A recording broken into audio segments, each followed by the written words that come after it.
Thank you, Dr. Sobek. You can take a seat. What? You're going to thank her after what she just said? Dr. Sobek has made the situation very clear, General, and given us an option. We should all be thanking her. Oh, it's just... I mean, my God. Maybe take this discussion offline. There's not going to be any discussion. You saw the numbers. Now, Pharaoh, he'll foot the bill, but his money can't buy the time necessary to complete Zero Dawn.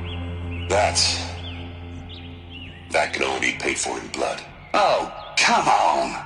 If we upgrade our fleet, crack the code somehow... Were you not listening? Robots can't do the fighting for you this time. When it comes to hacking, this rogue swarm is an apex predator. Anything automated you throw at it, they will hijack and take over. But this... we'd be throwing civilians into a meat grinder. Commanders, the enemy we're facing self-replicates faster than we can kill it. And it eats biomass as fuel. Zero Dawn is all we've got. So we put a railgun in the hand of every civilian strong enough to carry one, show them where the trigger is, and point them to the front? How the hell do we sell that? By giving them something to fight for. Zero Dawn. The top-secret super-weapons program that will save us. So long as humanity holds off the swarm long enough for Dr. Sobek and her team to finish it. The file I'm sending contains the war plan for Operation Enduring Victory. War plan? This is a war crime.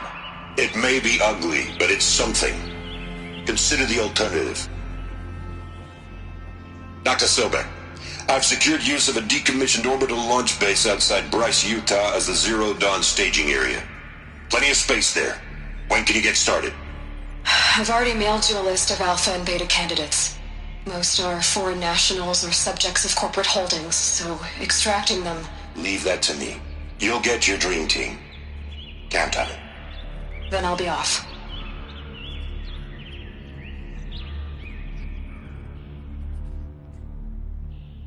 Orbital launch base. What is that? What did these people do? What did Elizabeth do?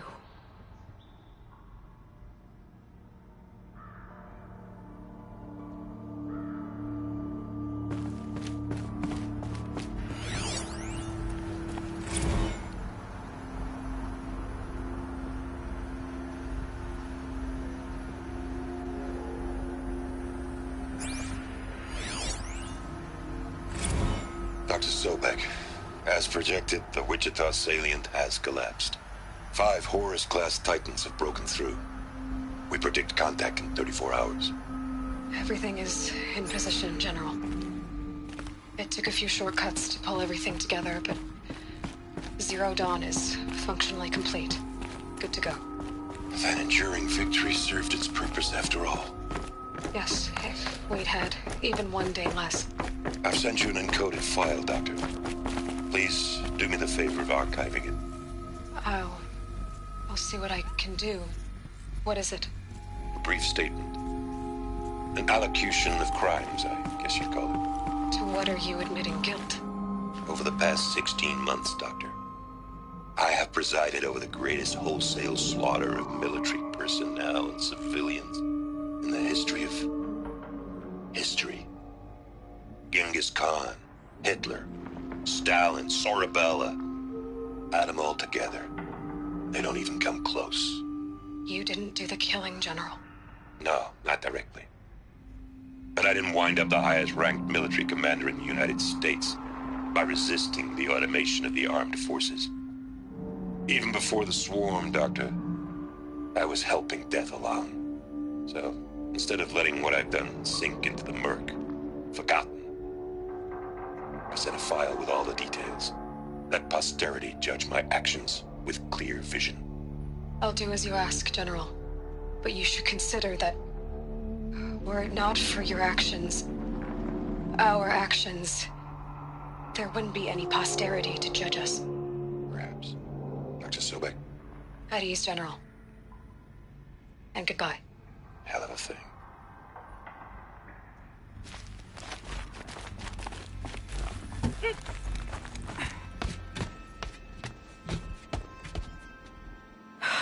Glad to be rid of that place. Now I just need to find the orbital launch base they talked about. I've checked my data and located the base. That's the good news. And the bad? It's directly underneath the Citadel. The palace at Sunfall. The capital of the Shadow Carja. Not exactly convenient. The palace is crawling with Eclipse agents. Many in positions of authority, all of them wearing focuses. The moment they see you, Hades will too. He'll issue another kill order, and this time, the entire Shadow Carja military will be after you. So, disable their focuses. You've done it before. It's not that simple. Too many focuses in one place, each of them communicating with each other and back to Hades, a whole network of them. Network? What's that? Imagine a vast, invisible web stretched across the land from end to end, connecting focuses together, allowing them to communicate over vast distances instantaneously. All right, so is there some way to cut the web down? Crash the network. Audacious. Yes, there is a way. A weak point in the network. Point the way. I'll send the location data to your focus. Head there, and I'll be in touch when you're close with more directions. What was Zero Dawn? What sort of super weapon did Elizabeth make? She stopped the machines. Not before the world she knew, their civilization, ended. Let's hope it won't come to that again.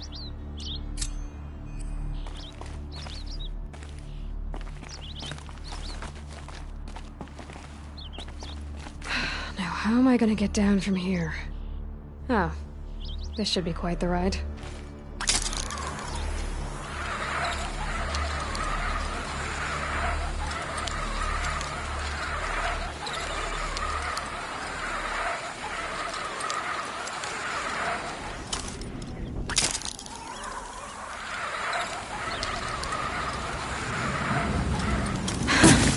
I'd do that again, if it weren't so much work to get back up there.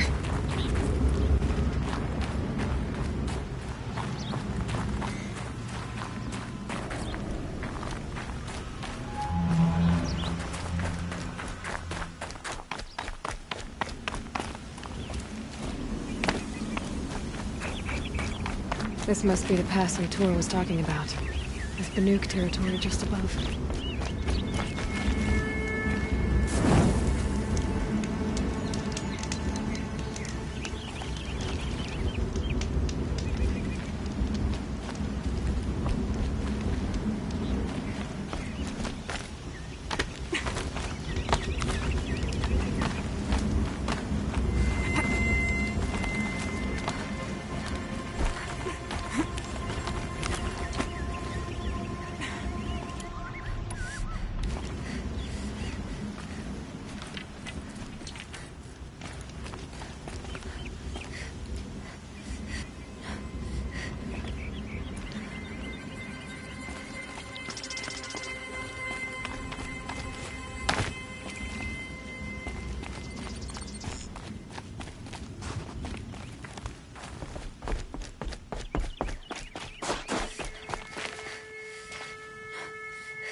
What are you doing, Aloy?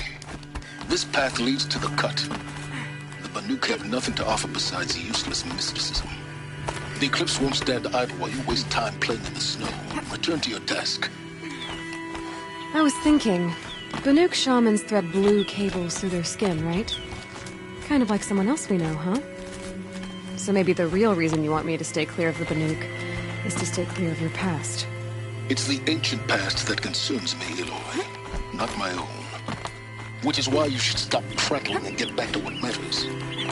But as usual, you wish. Touchy.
Should have brought a cart.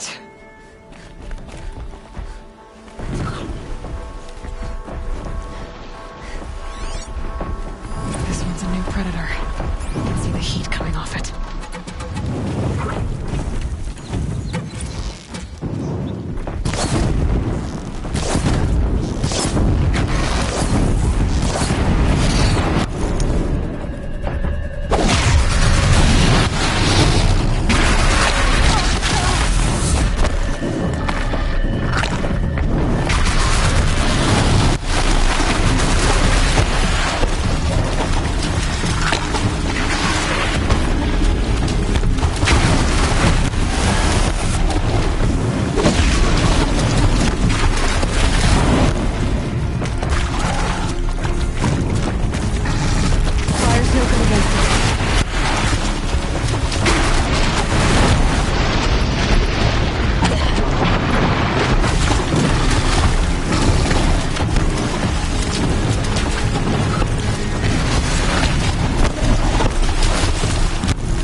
You sure you'll be warm enough up here, Nora?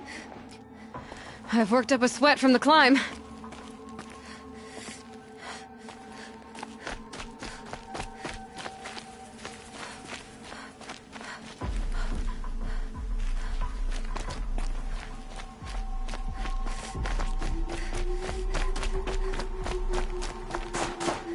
You made it to the cut, Outlander. Not that you'll stay long.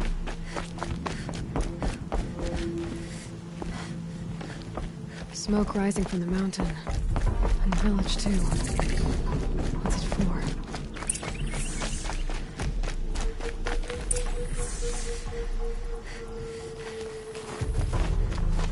I didn't think that... Hunter's blood is on Aratek's hands. He led them to a great challenge. That man, How long will Araya stay in retreat, out in the wilds?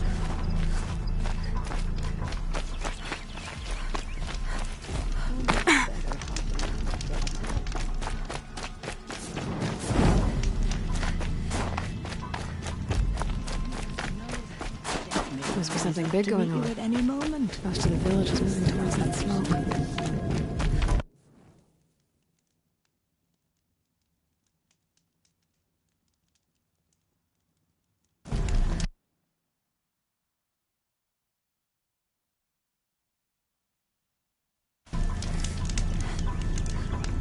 Hunters fought well. Their songs will be...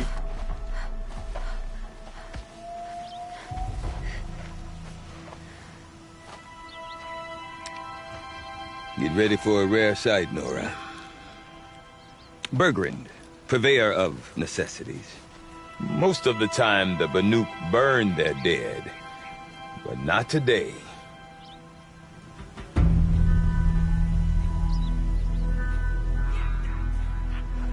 Because the bodies couldn't be recovered.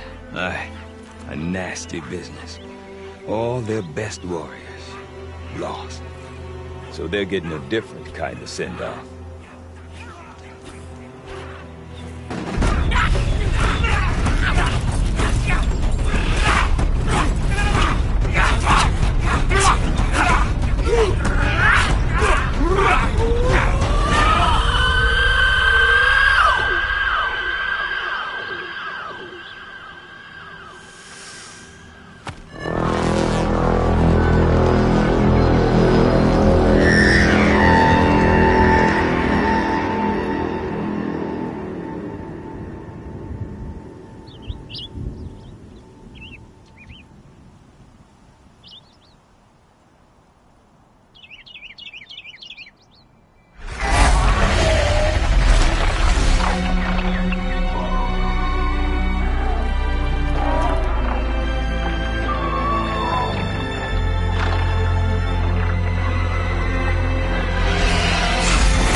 Grasp your grief, my hunters, and kill it!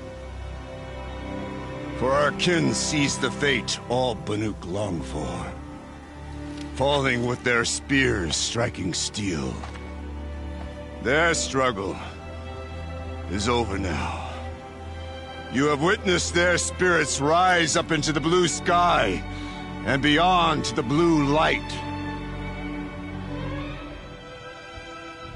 But our struggle is only beginning. Soon, we will again take up the hunt against the daemon that frenzies the machines against us. And so I ask you, can you summon the courage of our fallen kin? Will you fight and die as well as they did? My courage! My spear! Our blood is in your teeth, Oratok! We are Banuk. Our enemies are prey.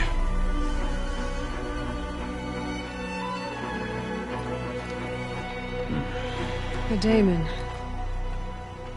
That frenzies the machines. Machines that wiped out their best. And what do they want to do? Go back up there. Fools. A little advice, for free. Aloy. Aloy. I've been up here for 2 long winters, and I still can't make sense of the Banuk. Take this ruckus. It started with one of their shamans, Araya, spouting on about spirits and daemons up on Thunder's drum. So they march their Warwick up there, and half of them get slaughtered by machines. When Araya vanished, I thought the crazy might have gone with her. But no. Here's Big Oratok, gearing them up to do it all over again. What is it about the Banuk you can't make sense of? Well, Everything's a test to them. A hardship to endure. A challenge to survive. Seems like they don't have much of a choice in a place like this. Yeah. A land cold enough to crack teeth, filled with wild animals. You think they'd accept a little reasonably priced aid. Oh, believe me, I've tried to convince them. But a Banuk with nothing left to prove might just lie down and die. And Aurea is the one who spoke about this daemon? That's right. Told Aratak and the others that it lives up on Thunder's drum. And they believed him. But you don't. Look, I don't know what Aurea found up there. A shaman's not going to talk to an outlander. The machines in the cut are getting more vicious, that's a fact. It could be because of the daemon, or it could be because they all got indigestion, for all I know. But Aurea's not around to explain. She took off, and no one knows why. Have you ever heard of a man named Silence? Tall, deadly serious, cables in his skin? Like a shaman? I've heard that name once or twice, but always whispered. Like some boogeyman the Banuk want to forget. I'm not sure what went down, but I got the impression he messed with the Conclave. Or they messed with him. Conclave? All the most important shamans gather in Banur from time to time to keep up with the latest mumbo-jumbo. No idea how they all fit into one tent without those crazy headdresses getting locked up on each other. Aurea's been to that shindig, but when I asked her what it's like, she just gave me a dirty look. So if you want to know more, you'll have to find her and make her like you, I guess. Good luck. Is Aratak a renowned warrior around here? He's a Werik chieftain. His voice carries a lot of respect. Not that you hear much of it. Man talks about as much as a dead fish. But when he and Aurea came to town with their Werik, it drew more Banuk to this little burg than I'd ever seen. You know what else I saw, Aloy? My own little trade route, stretching all the way back to the claim. Then, he goes and leads them off to their death at the claws of angry machines. So much for my best customers. What are these Weriks about, Berbrand? Some sort of tribe within the tribe? Yeah, not like our clans back home. You don't get born into these things. They hold tryouts. Prove your best at something and you might get a place. Some Weriks come and go. Some last as long as metal. The whole Banuk territory, Banur, is just a bunch of the biggest, oldest Weriks. I'm not sure if I'm less confused or more confused. Well, here's the sure thing. Each Werik has a chieftain and a shaman. They make the decisions. All well and good, except the chieftains are hard-headed, and the shamans have their heads in the clouds.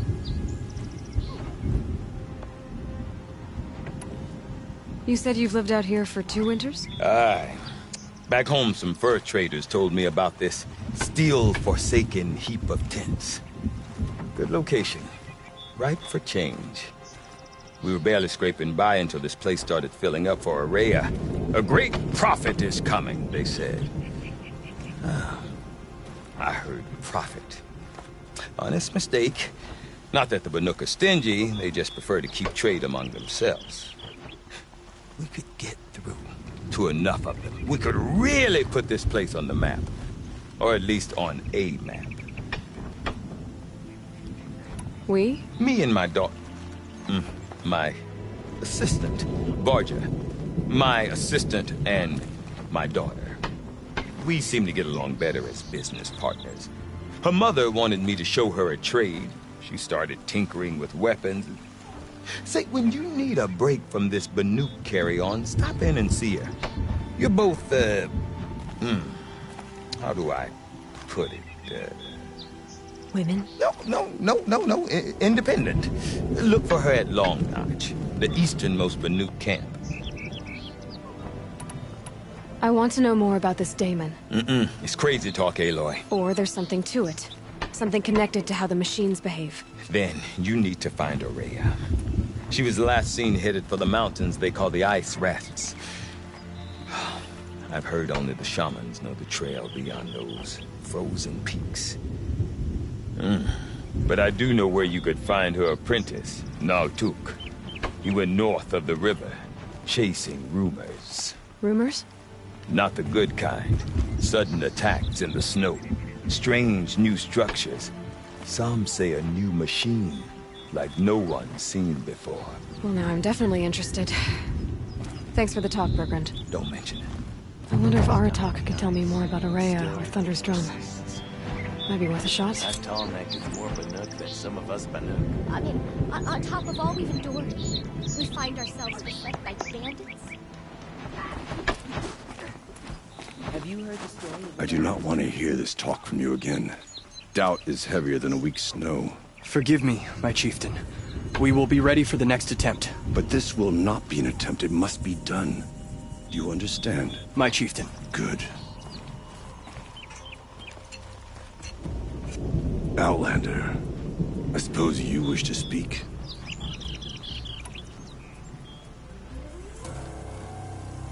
Araya knows about this Damon.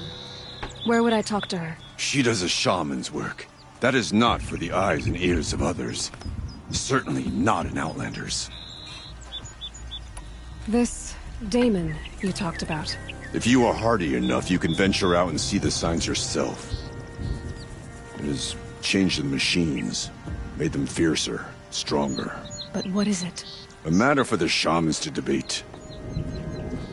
There are other Weraks in Song's Edge too? Yes. The village has its own life for all Banuk who need trade or shelter. After the war ended, it sprang up from what was once a campsite, quick as the bloom between frosts. Perhaps it will last, until the Karja seek war again. Did your Werak come from this place? No, we rallied most of our hunters from across Banur to face the threat of the Daemon. But I was born here, and stayed to fight the Karja when others retreated into the mountains. A few of my old warriors remained with me, those who survived. You're set on going back to the mountain? I have put my word to it. Even with the risks being so great? The risk of what? Death? It would be a worse fate to bow our heads to the challenge and say too much. Well, I guess that's it then. Good. I prefer deeds to words. Right.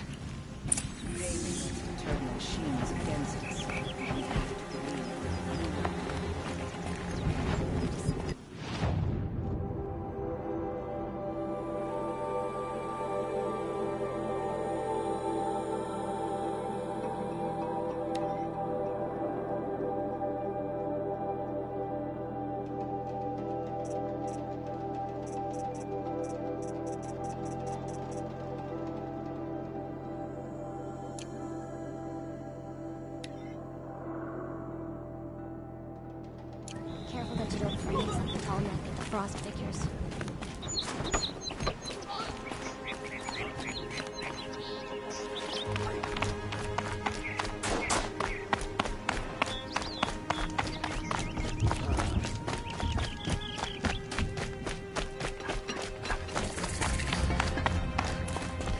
You seem sad, stranger. I heard you mention a flood? Yes. A sudden deluge, without rain or melt to explain it. I'm Lowlai, the drummer of Deep Din. Or at least I was, till it disappeared under the waters. Deep Din. What's that? A hollow, carved out by the old ones.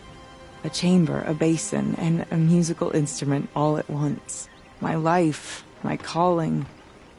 I'd explain it by playing for you if I could. But its pipes are deep under the water now.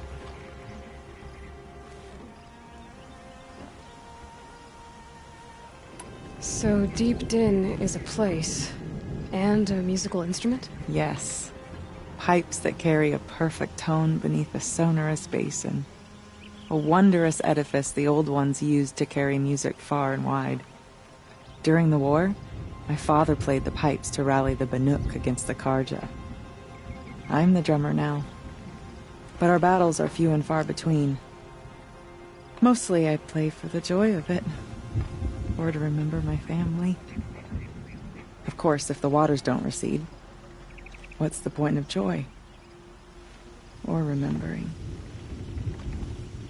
So the waters came fast. One day it was dry. The next, the nearby river had risen and the entire basin was flooded. I don't understand it. There was no rain, not even any clouds, and yet the river rose higher than I'd ever seen it. And there it remains. A flood without rain. That is strange. Where is this place? I'll have a look if I'm in the area. Just northwest of here. Look all you like, but I don't see what good it'll do.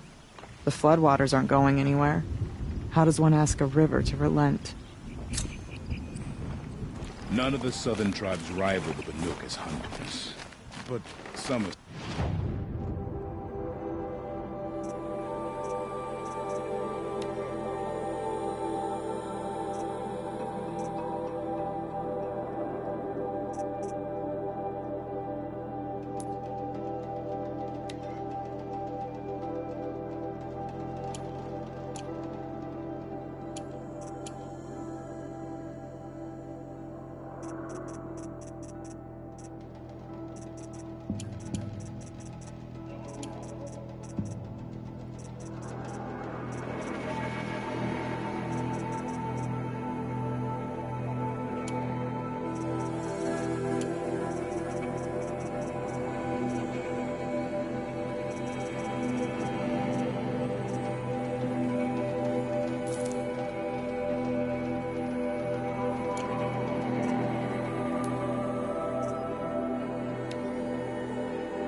When the old ones were fresh in their graves and our numbers were still small, it was she who led us through the frozen wastes. We also remember the ravenous tribe, who delighted in sucking the marrow from our broken bones. Everywhere Banukai and her Werak fled, the ravenous tribe were never far behind. Seeking a way to defeat them, Banukai went into the wastes and let the wind whip her cheeks. And when the cold brought sleep, she dreamt of light. She saw it behind the world, a great calming sheet of icy blue. And she saw something new. Herds of machines, each filled with the same blue light. When she woke, she knew which star to follow. She walked for many days and nights until she arrived at a temple built from sparkling ice. At the gates of the temple, she was met by the machines from her dream, who bowed to her as she entered. Inside, Banukai discovered the blue light bubbling from a hole in the snowy earth like a spring. "You bid me come," she said. "My people need aid. Will you provide it?" The machines whispered to Banukai. "We go where the light goes, for we are its chosen vessels. There is darkness in your heart. It cannot hold the light for long. Carry it to your people if you must, but the cost will be great." Banukai waded into the pool. The light reared like a nest of snakes and struck Banukai, piercing her skin, filling her up. Banukai did not scream, though she was in agony. Banukai did not collapse, though her limbs shook. She climbed from the pool and carried the light inside her. She marched toward home and the machines marched behind her. As she walked, the light struggled to push its way out of her, but the machines were there to aid her. She sewed her body shut with their cables, patched herself with their metal, and kept the light within. When she arrived, the forces of the ravenous tribe had surrounded the camp. Although the light had left her with 1,000 wounds, Bannakai charged.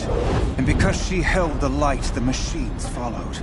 The ravenous tribe killed many, but those in camp rushed to join the battle.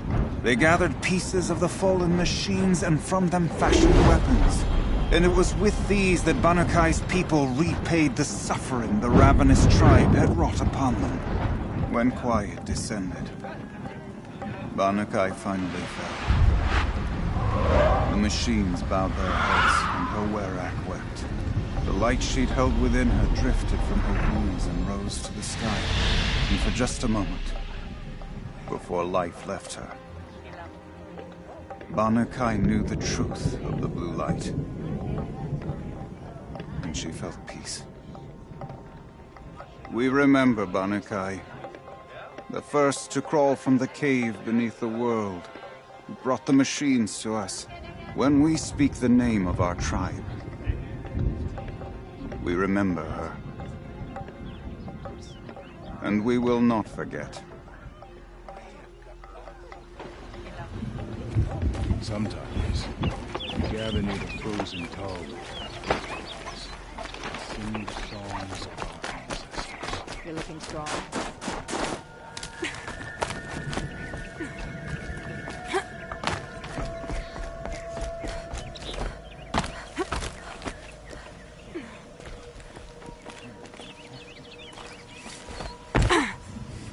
Our hands are full, Outlander. We don't have time to show you around. So, machines in the South suffer their own sort of corruption. I wonder what sort of challenge they present. Unwise to underestimate Olgrid. He's not a normal bandit.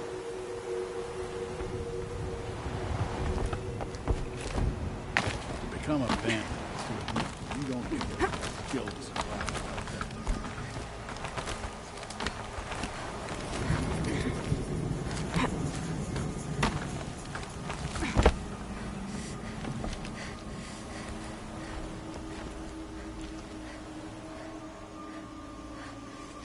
You've never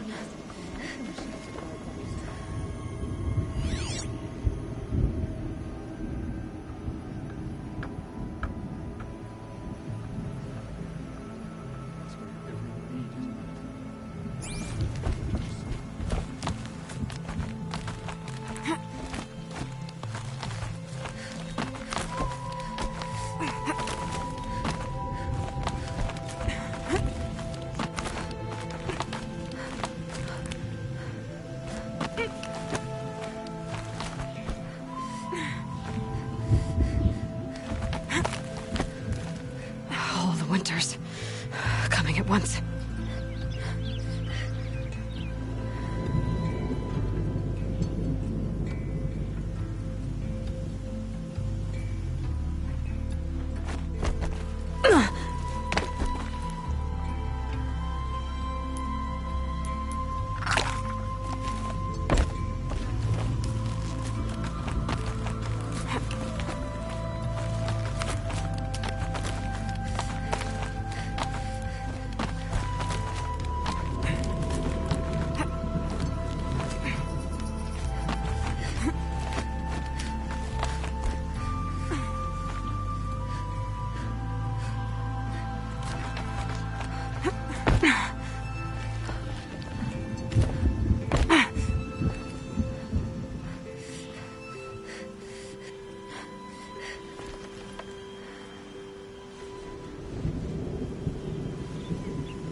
Oops, wrong way.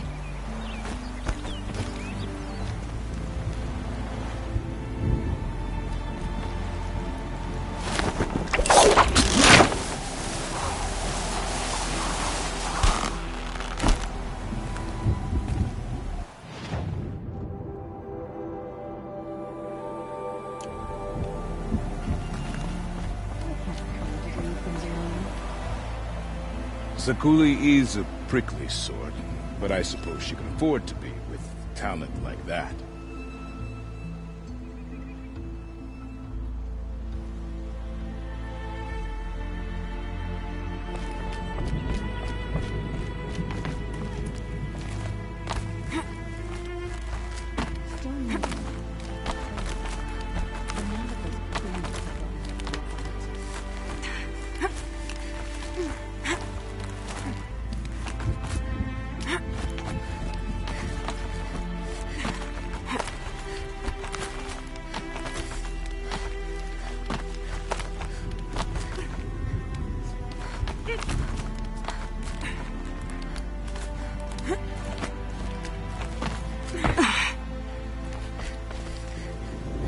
Quite a view you've got up here. It's a useful perspective. How fleeting we are, and the world is so wide. From up here, you can see how the light paints across the land. Ever-changing.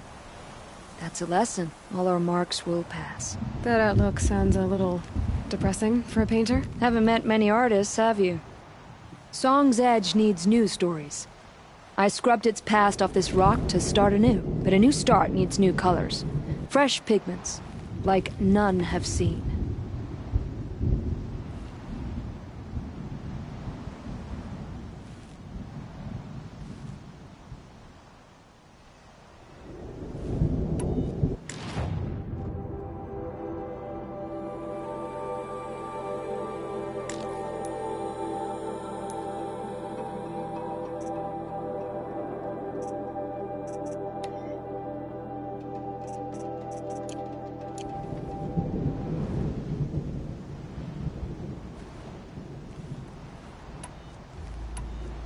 Have you always been a painter? I've always painted. But I wasn't a painter until I was driven out of Banur. Up there, the markings are eternal. They paint over the same lines, the same colors, over and over. As a child, I learned from copying them. As I grew, my heart sank at the familiarity. All of us Banuk might as well be trapped in glacier ice. We have the look of life, but never really moving.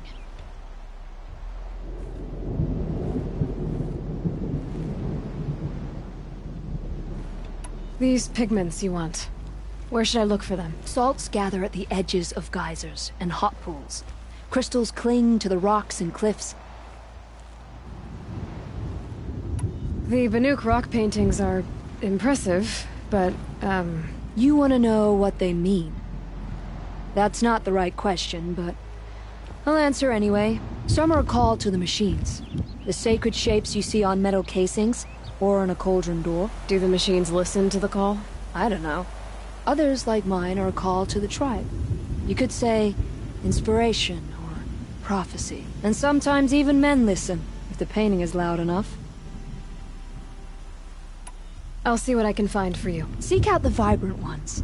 A spring of sudden color among snow or rock or metal. That's its own reward. But I'd reward you as well.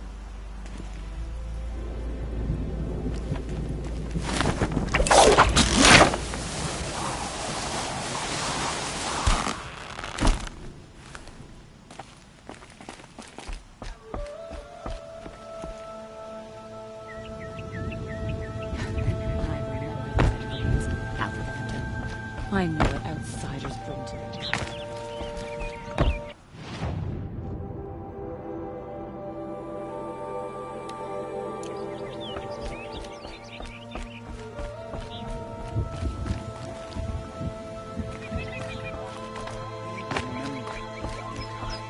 When the old ones were fresh in their graves, our numbers were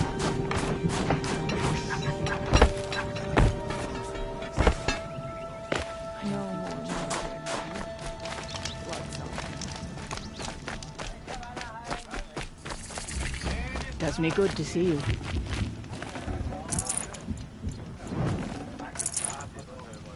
Some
Some sort of spiritual sight.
It's just a dead machine.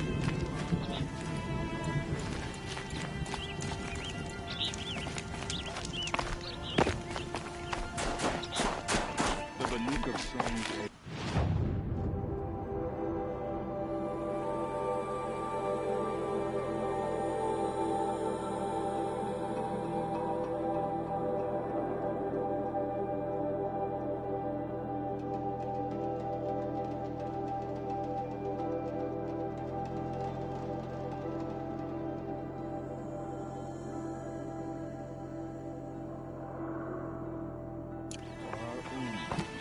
And we deserve a paint unlike any other.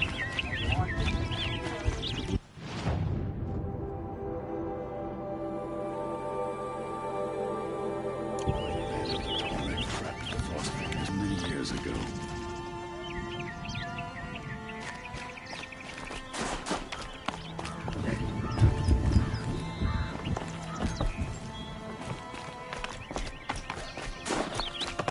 To stand before a dead thing and summon to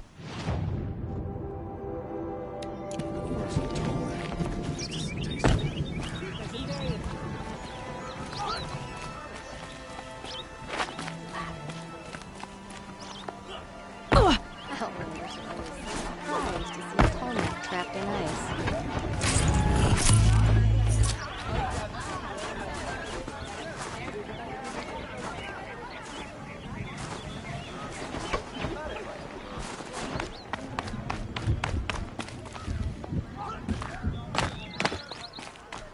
Okay, if I want to learn more about how this daemon affects the machines, I've got to find Maria. And to do that, I need to talk to her apprentice, who followed the river north.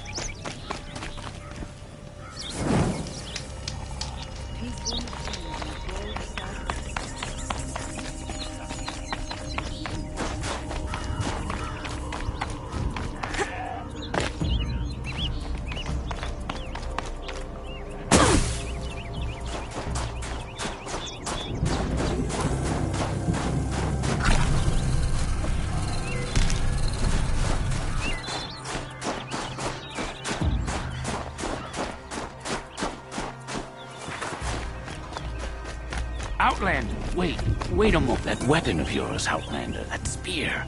I can see the blue light upon it. You're not the first to take an interest in it. I've made it myself. Your own design. And yet you are not a shaman. No. More of a tinker? A tinker does not understand the spark in the metal, the song in the metal like this.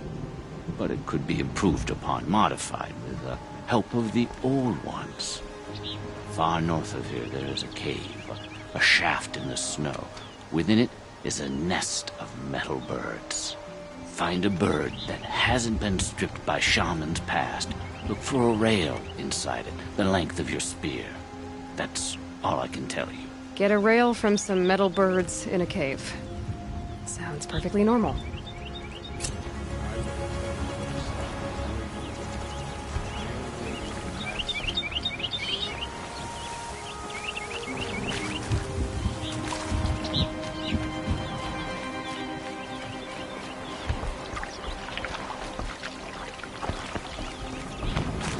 Mix your yellow and your blue.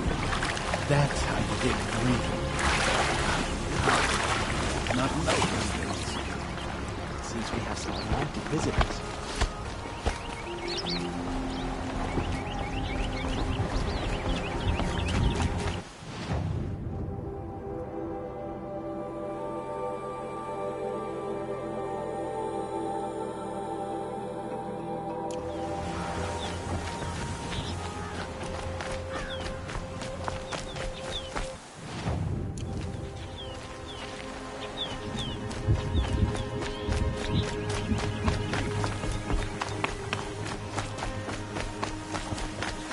Any news from the hunt?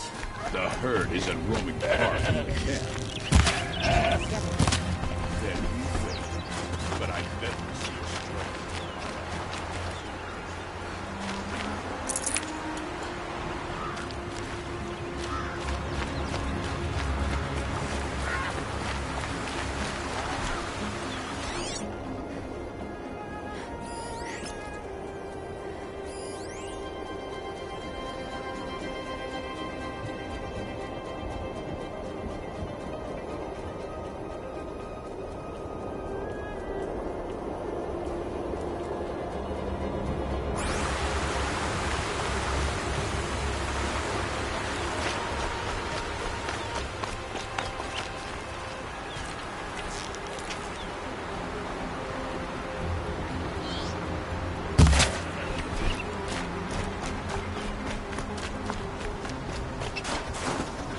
This'll last.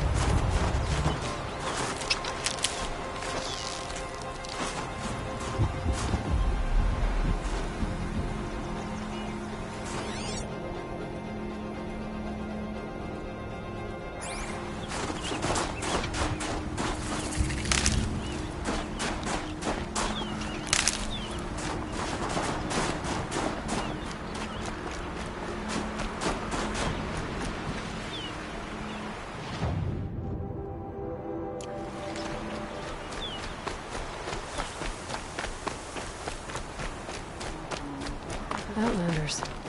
Or at large outlanders. Before the machines got so bad. Something has changed. This work hasn't.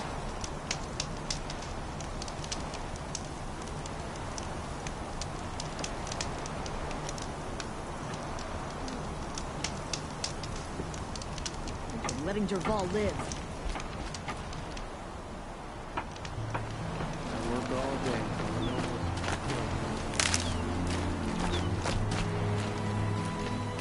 Crazy Ostrom tried to kill our Sun King till the machine rider stopped him cold. I like to pace myself. Berg said Araya's apprentice went north of the river. Hopefully not too far.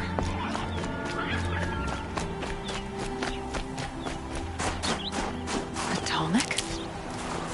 What did it take to knock one of those over? They're built to last. Encased in ice. It fell a long time ago. But the scavengers have just gotten started.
last of this. Looks like the scavengers ripped out 3 major parts. If I could bring them back, maybe I could even reactivate it. Get at what's inside its head.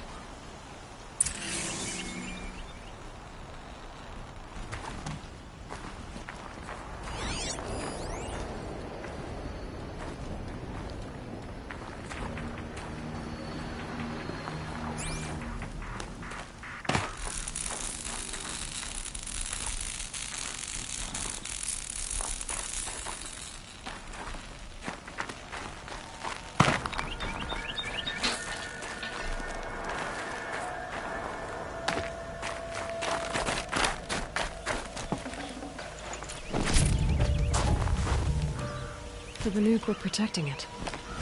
This Tallneck was probably holy to them.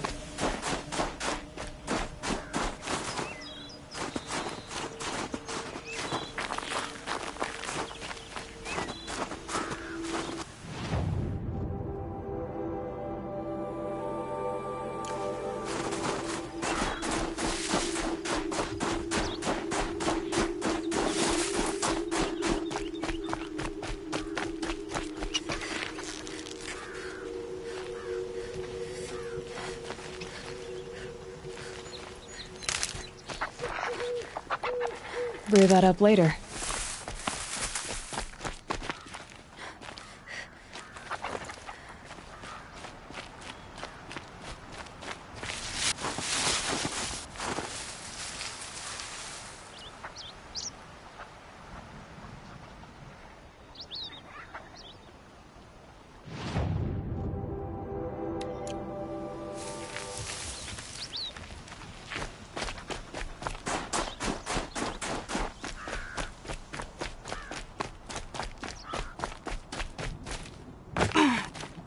That must be Naltuk, looking out at that tower. It looks like it's sending out a pulse or signal.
Good for an old remedy.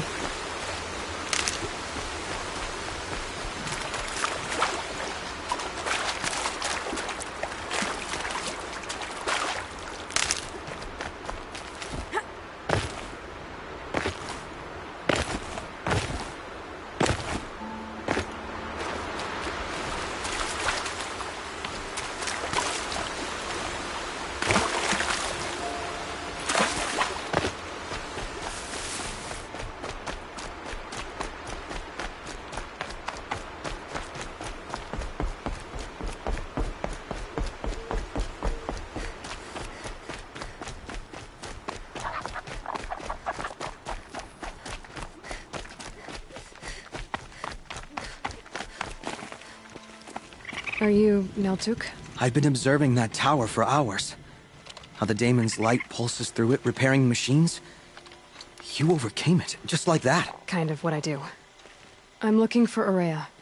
Can you help me? She's gone where only shamans can tread. She left in search of answers from the voice in the blue light. And yet, what she truly seeks is hope. After what I just saw, you could show her that. She's in retreat beyond those mountains, the ice rasps.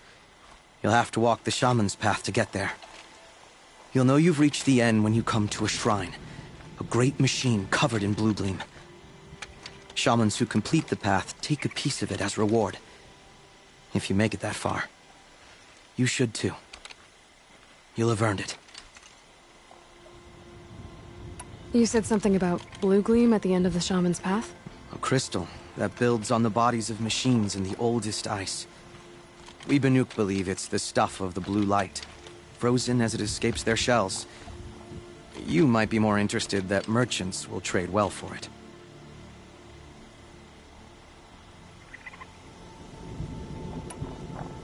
Bergren told me you're Aurea's apprentice. In her absence, I serve the chieftain and his werak as an advisor, a scout, a speaker for the blue light. A lot of responsibilities. I don't know if I can live up to Aurea's example, but I have to try.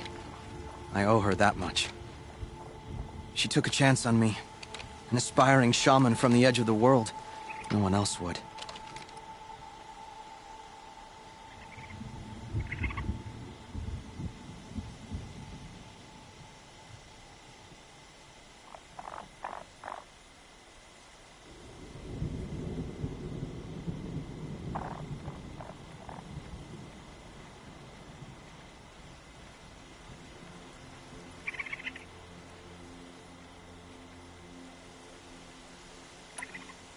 Were you with Aurea when they attacked the mountain? I wish I had been, even with all that happened.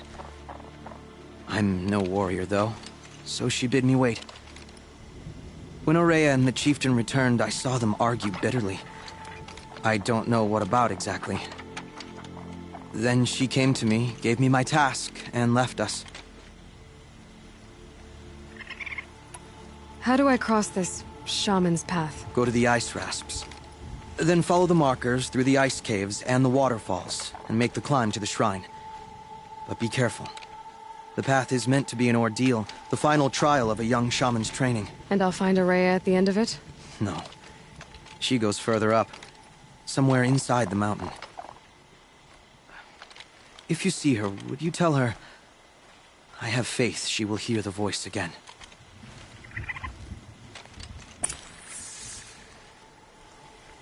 All right, I guess I'm off to the ice rasps to find this shaman's path.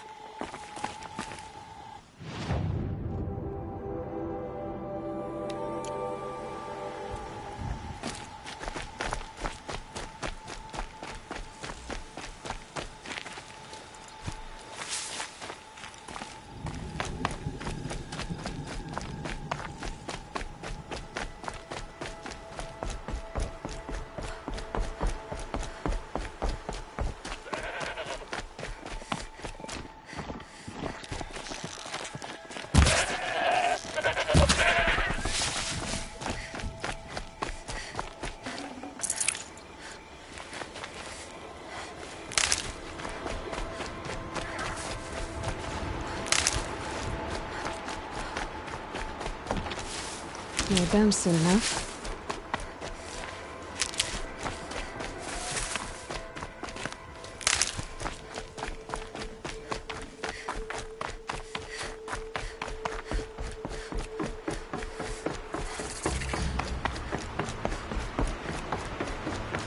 These mountains must be the ice rasps.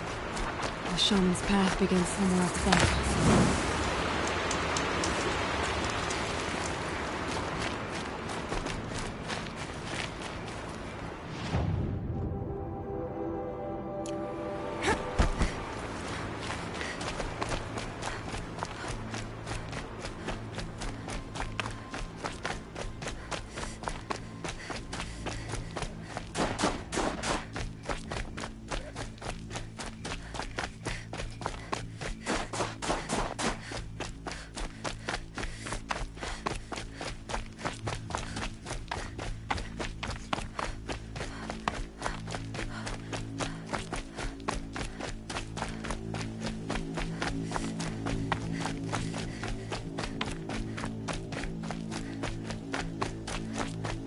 Chill almost feels like sunburn.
I'm pretty far up.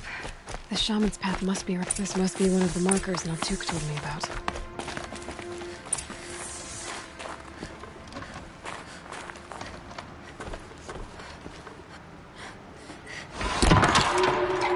Looks like each marker points to another, giving directions.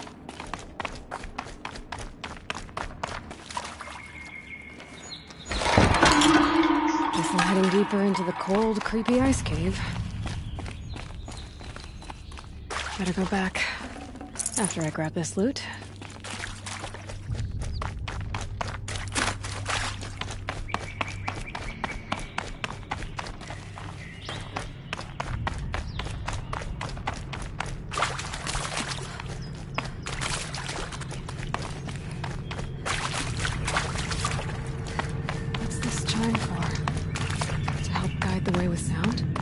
If there's more, maybe my focus can find them.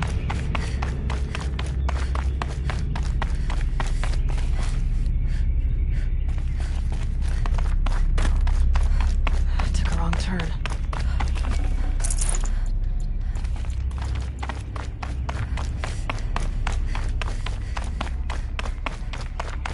This isn't the way out.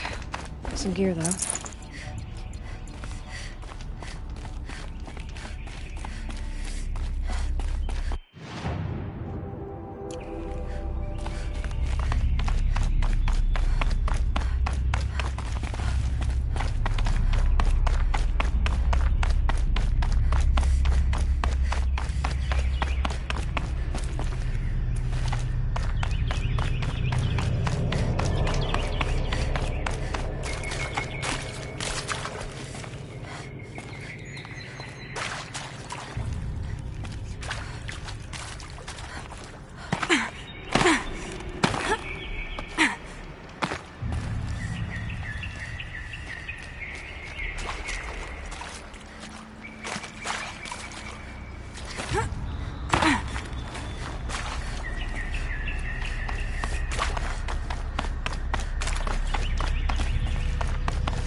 Another marker. Good.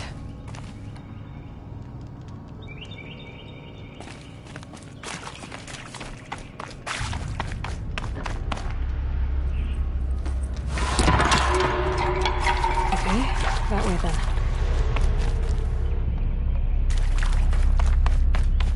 Not this way.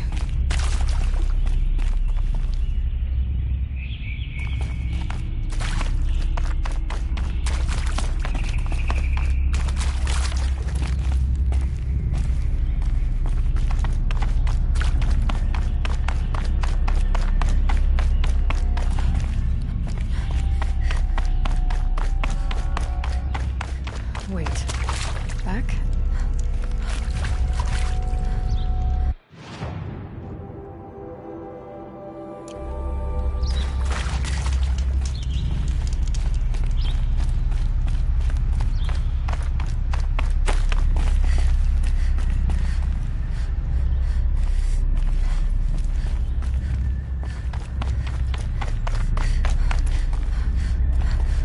The chime. Not sure I saw this fork before.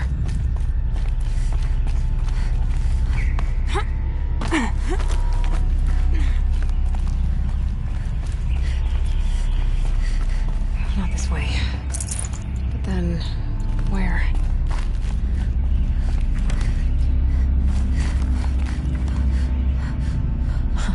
I see. Up.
Done with the cave. So what's next on this path?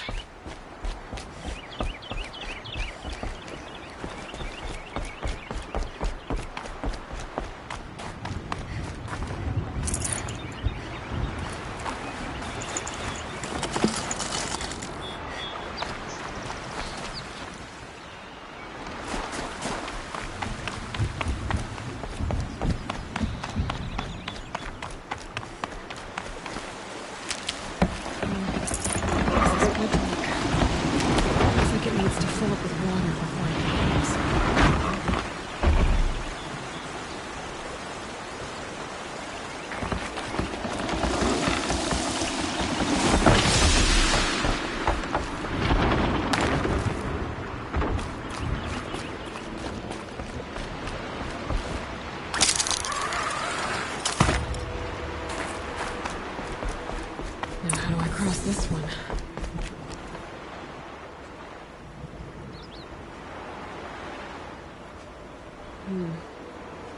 Down, then up.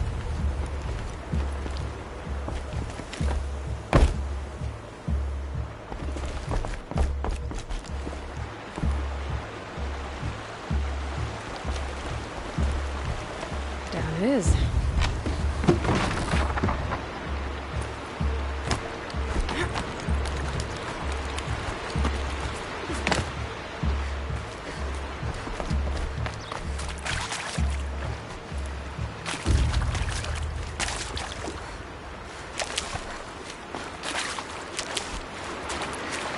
There's the way up.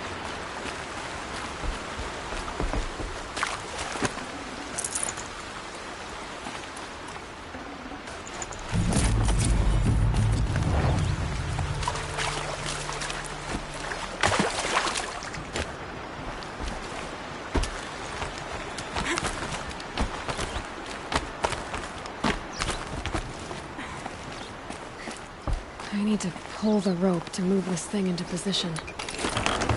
Okay, the bridge is filling up.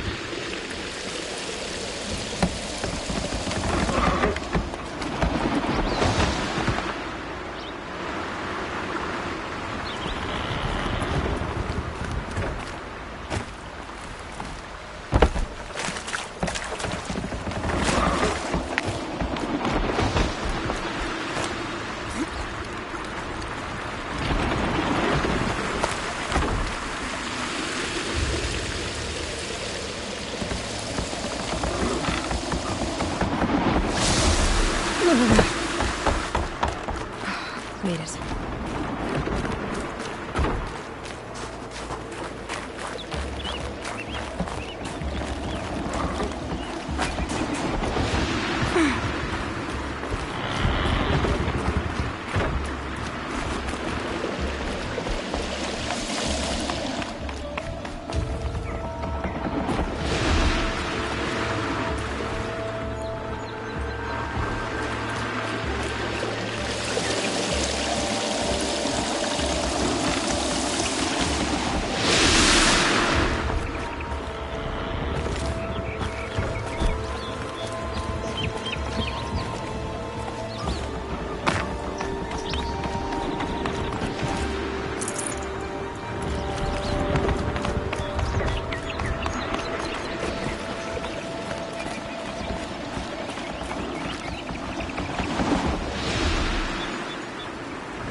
There's frost between my teeth.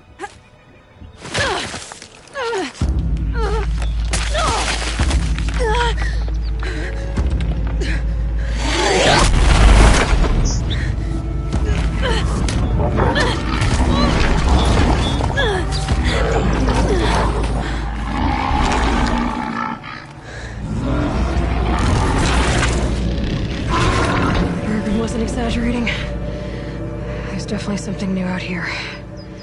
And I don't think it's friendly.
Override it.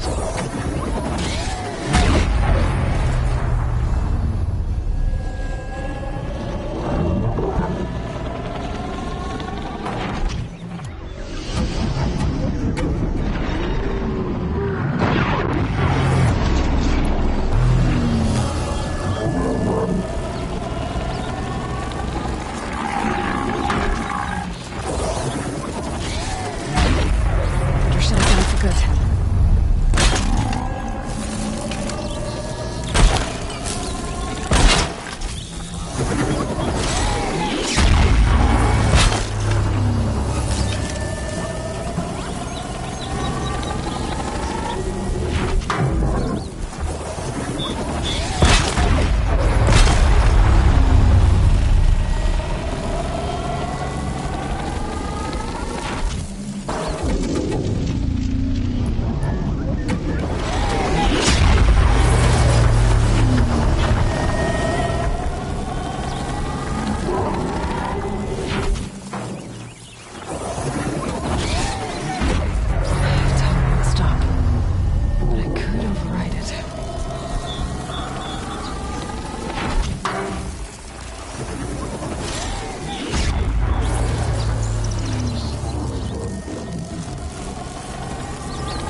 Doing this, big boy.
Machine down.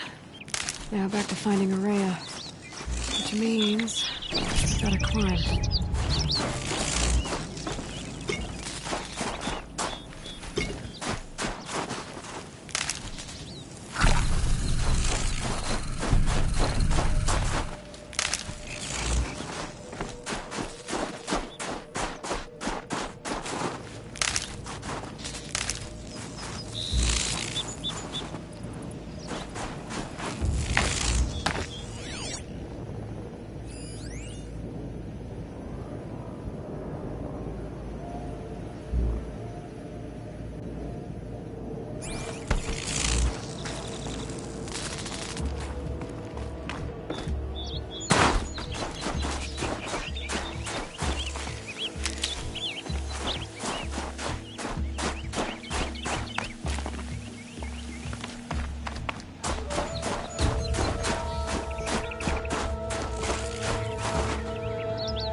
I should be able to get up there.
This must be the shrine Neltuk was talking about. Guess I should take some blue gleam. Sparkles. I can see why it's worth a lot.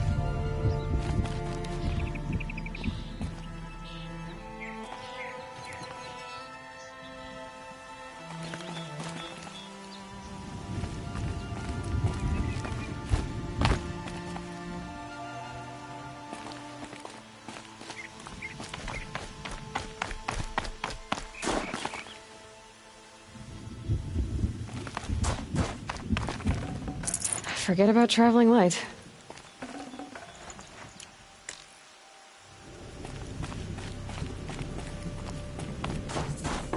Neltuk said Araya went past the shrine, up into the mountain. I better take those stairs.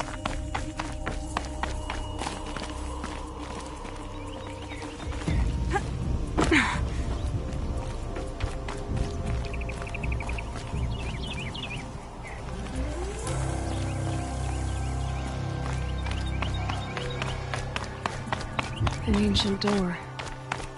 Maybe Araya's inside.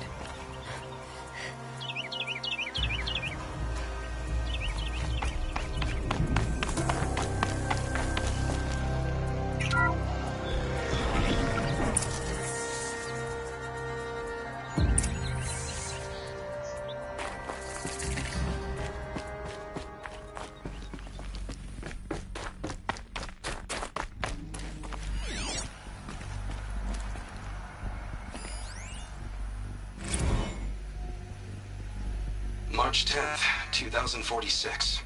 I just spent 16 hours in here, trying to install upgrades to improve efficiency for the central processing unit. Project Firebreak is going to need the brain power. Let's just hope I'll have enough of my own. Anita stayed with me the whole time. We got a lot done, but every time she brushed by and I smelled her hair... Oh boy, I should just go to bed.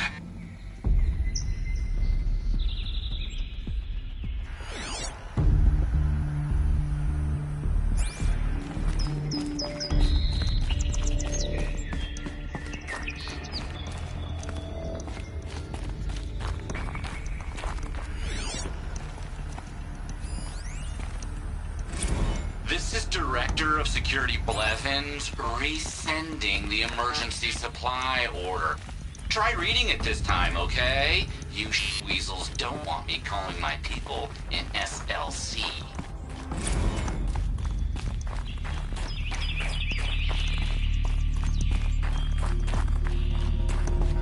Locked. Maybe my focus can help.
Director of Security Blevins is riding us like a petty tyrant. I can't even sneeze without triggering his control issues.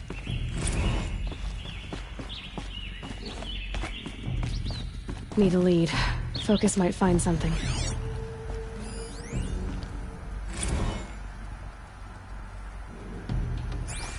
Those nodes on the floor must be connected to the door.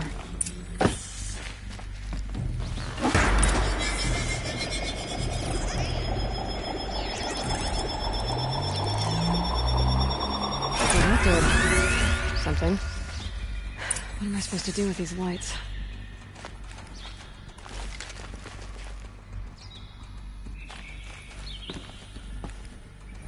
These things turn, changing the flow of light.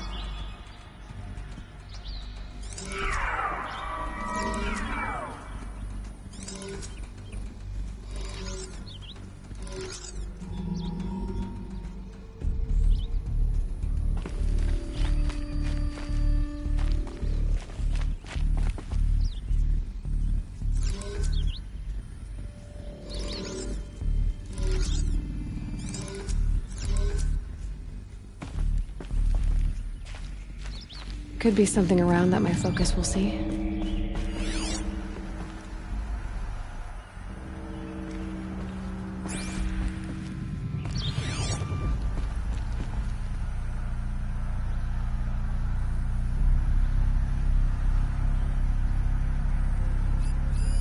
Looks like the door's wired.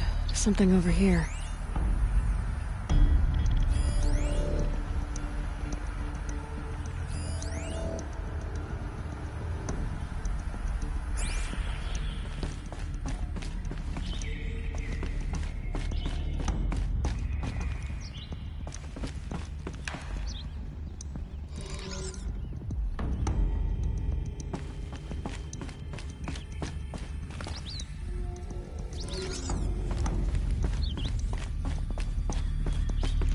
I could check my focus, see what it sees.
my focus might see something here.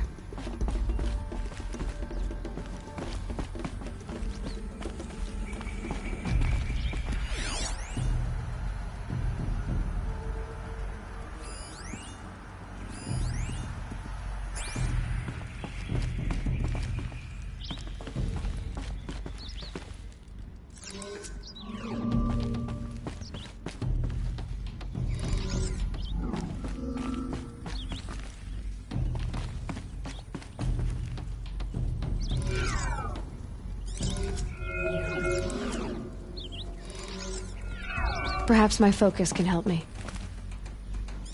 All right. Let's see if the door's open.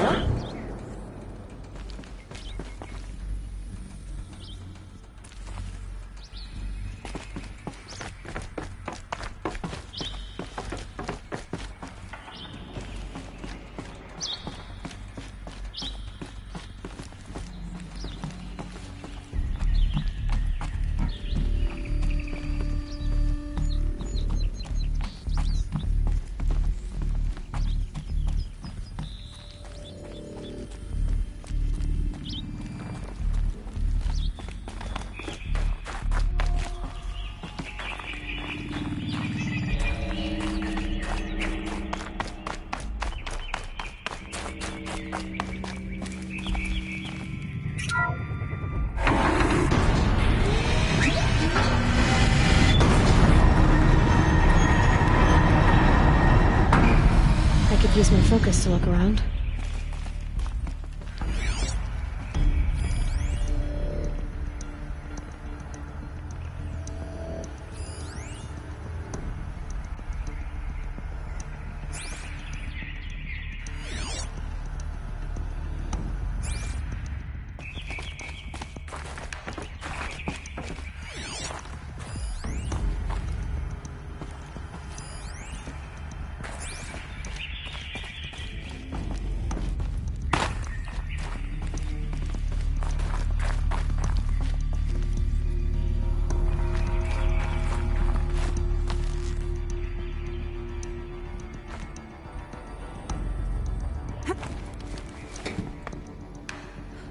I wonder if my focus can pick anything up.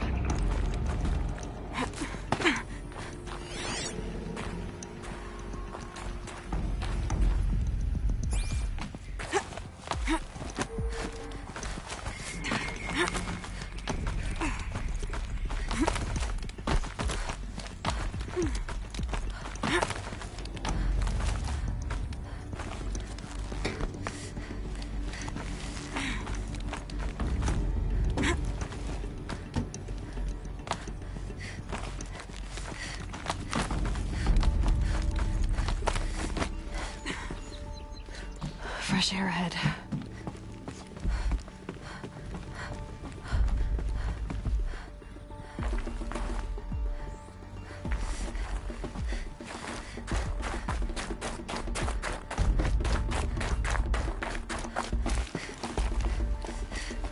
Out again. Maybe I can get back inside through that structure over there.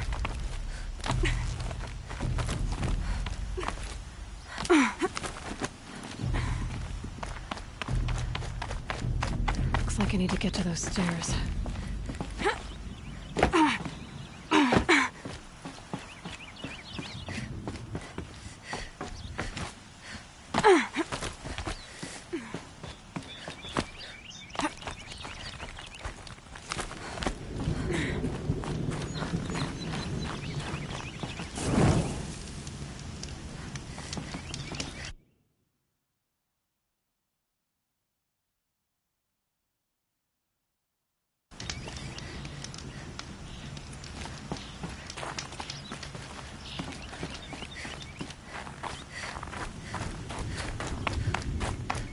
Not much higher to climb. Maria must be close.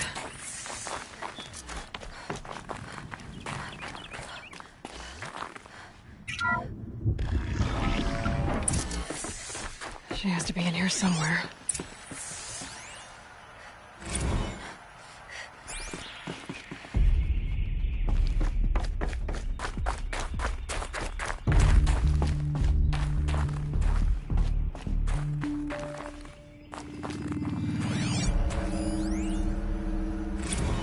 Someone hacked the menu board to display obscene messages about our colleague, Mr. Blevins.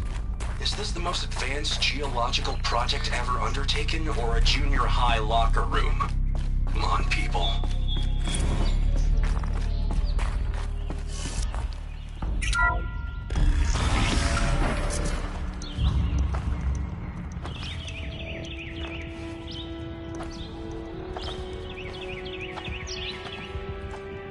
I ask again, as I've asked 1,000 times. Speak to me. What more would you have me do? Is there no prayer that will reach you? No mark that will break your bonds? Ah! I can't help you if you won't speak. A whisper is all I ask. To guide me.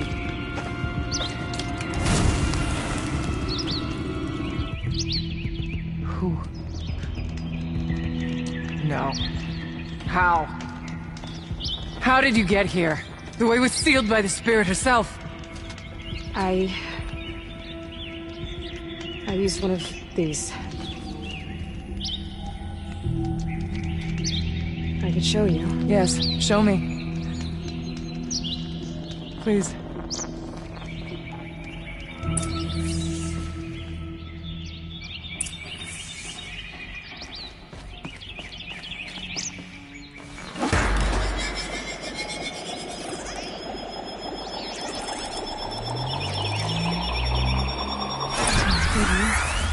But I'll bet the goal's the same. Get the light back to the source.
Auxiliary channel recovered.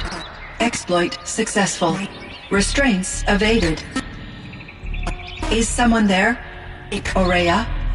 Aurea, I need you. Unauthorized transmission. Return to scheduled task. No, I will not submit.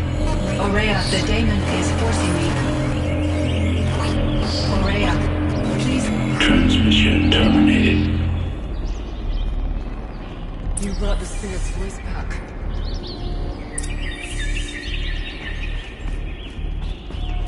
You heard it. The voice of the spirit calling to me from the heights of Thunder's drum. She was able to throw off the bonds of the daemon for a moment. Because of what you did. Who are you? And what do you want? I'm Aloy. Naltuk sent me. He thought that you could use my help. He was not mistaken. You've been a revelation. Now I know for certain that the spirit endures. Perhaps together we can find a way to set her free. Let's not get ahead of ourselves. I came all this way for answers, and so far, I haven't heard any. It seems to me that you are the answer. But of course, I'll tell you all I can. Bergren said you might know something about a man named Silence. That you may have had dealings with him at the Conclave? When that name is spoken, secrets soon follow. Or vanish, as the case may be. Why do you want to know? He's put me in danger, but also offered help. I don't know as much about him as I'd like to. I would imagine his aid is very powerful. It will not come without cost. Unfortunately, I am sworn to an oath of secrecy by the Conclave on this matter. I get that. But you and I are trying to help each other, right? Yes. But I would be breaking an oath, and that I cannot do. You seem to have a history with this voice, this spirit. She saved my life. Here, years ago, during the war with the Karja. A raid scattered my Werak. I was cut off, alone. I lured the enemy into the Rime Drifts, hoping to lose them in the mist, but they endured, so I took refuge in this cave. That's when I heard her voice. A wanderer, lost like me. A spirit of the blue light, yet sundered from it. She asked me for aid. She chose me. But I was in no position to help, not with the Karja after me. So she helped me first. By closing a door on the mountain below, one you must have opened to get here. Locked by means similar to those found in this room. It kept the Karja from reaching me. Safe from them. I was able to do as she asked. The daemon. What do you know about it? I spoke with the spirit many times. First here, then inside Thunder's drum. The last time. She told me she was under attack by something that could not be seen by mortal eyes. Something evil. She named it the daemon, and said it needed her power to do what it willed. Then she begged me for help, to find a way to destroy her, if necessary, to keep it from using her. That was 5 years ago. I didn't hear her voice again. Until today. Let's see if I've got this straight.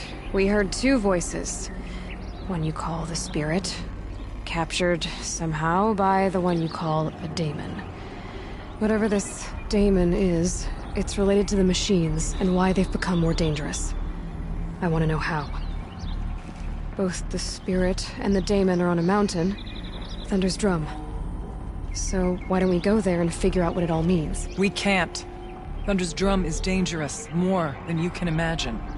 The daemon has secured it. Besides, Aratak won't let us go. As chieftain, he controls the pass to the mountain, and he can't be reasoned with. Sounds like you need a new chieftain. Ha! There's an idea that's certain to win us friends. Well, you said you were a hunter. And I'll wager you're not an ordinary one. It's not impossible, even for an outlander. An Aratak couldn't refuse the challenge if you were known among the Werak. Wait, me? Challenge Aratak? I don't want to be chieftain of anything, much less a bunch of Banuk that don't want me. But you want to go to Thunder's Drum, don't you? You heard the spirit. She's suffering, tormented by the daemon. She longs to be free. And perhaps, when released from her bonds, she can give you the answers you seek. I can't believe I'm agreeing to this. Fine.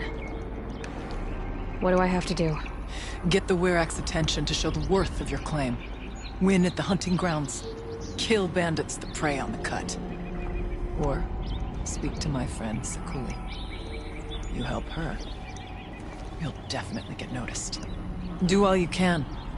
When the time comes for you to throw your spear at Aratak's feet, I will be there to back your claim. Until then, I'll be here to answer any questions you have about the challenge. Oh, and one more thing. In the box over there is a weapon, like my own. Take it. You may find it useful.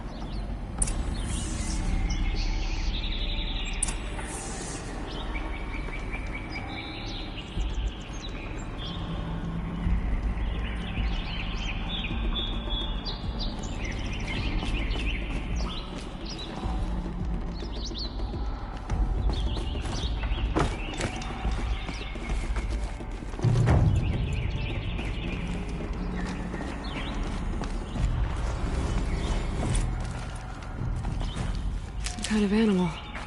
A keepsake of the old ones.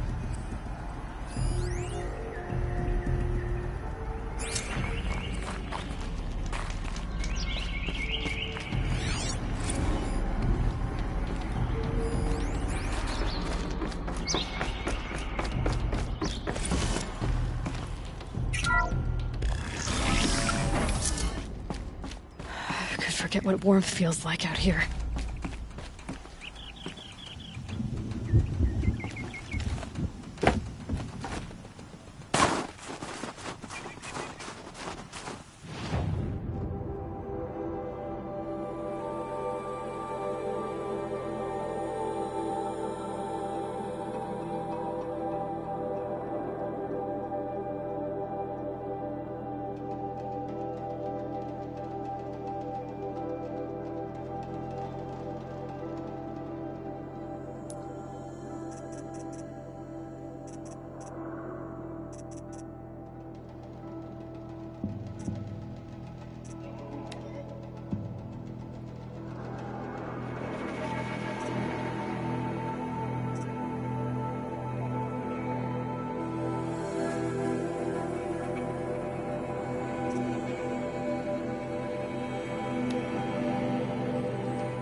And one of these.